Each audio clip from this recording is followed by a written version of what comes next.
Hallo ihr Lieben, willkommen zurück, willkommen zu Elianas Reise.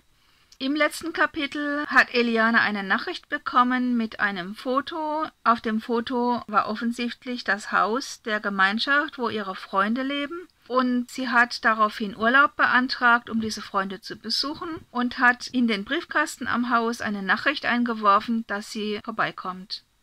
An dieser Stelle machen wir weiter mit dem nächsten Kapitel.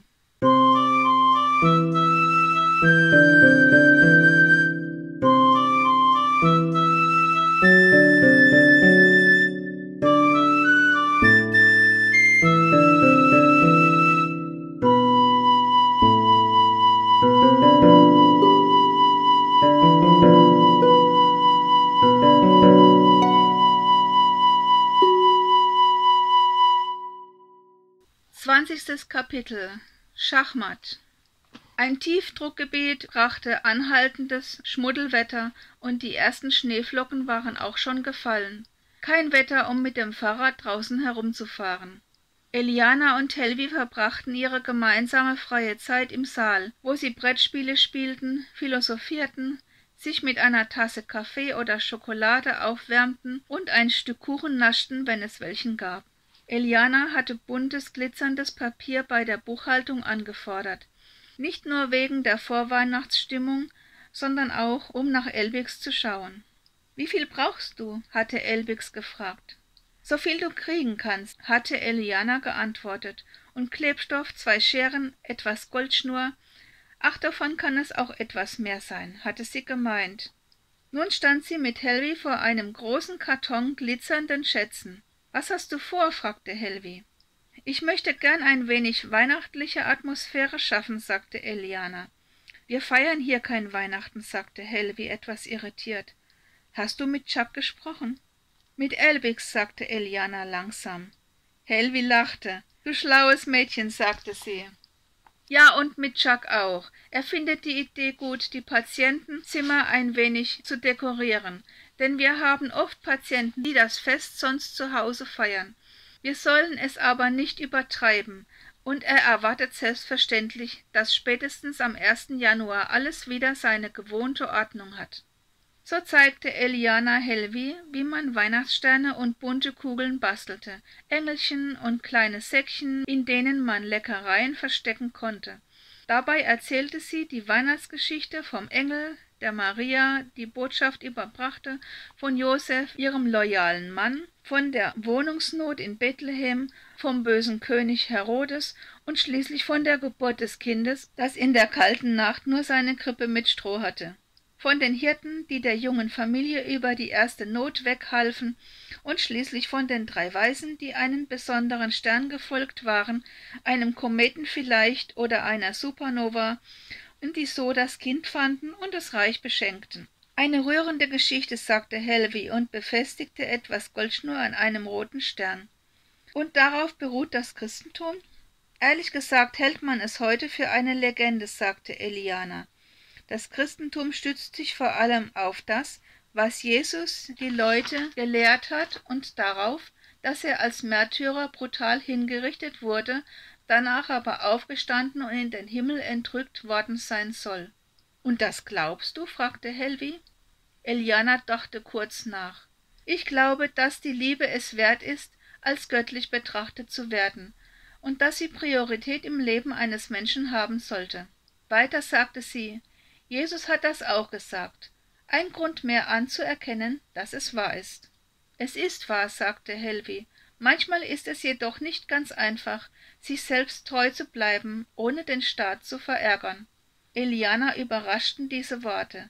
Sie war die ganze Zeit davon ausgegangen, dass Helvi im herrschenden System restlos glücklich war.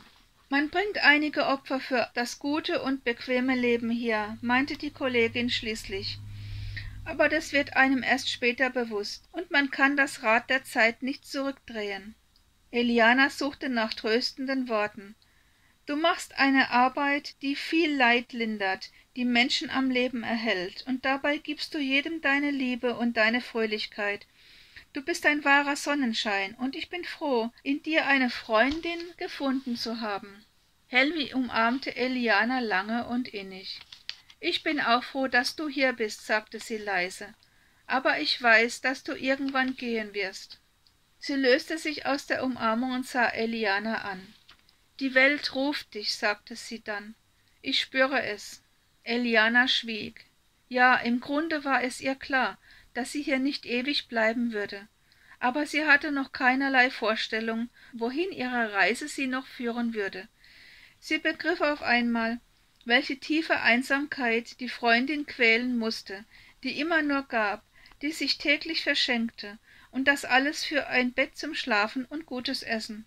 Helvi fasste sich wieder. »Bitte verzeih mir meinen Ausbruch«, sagte sie ernst. »Ich bin schon zufrieden. Ich habe nur manchmal...« »Schon gut«, beschwichtigte sie Eliana.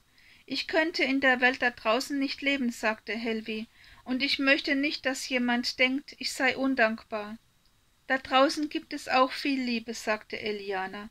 »Man muss sie nur finden, und manchmal findet sie dich.« Bis zum Abend hatten sich noch einige weitere helfende Hände am Basteltisch eingefunden. Was sie da machten, war neu und interessant, und es entstand eine fröhliche Runde.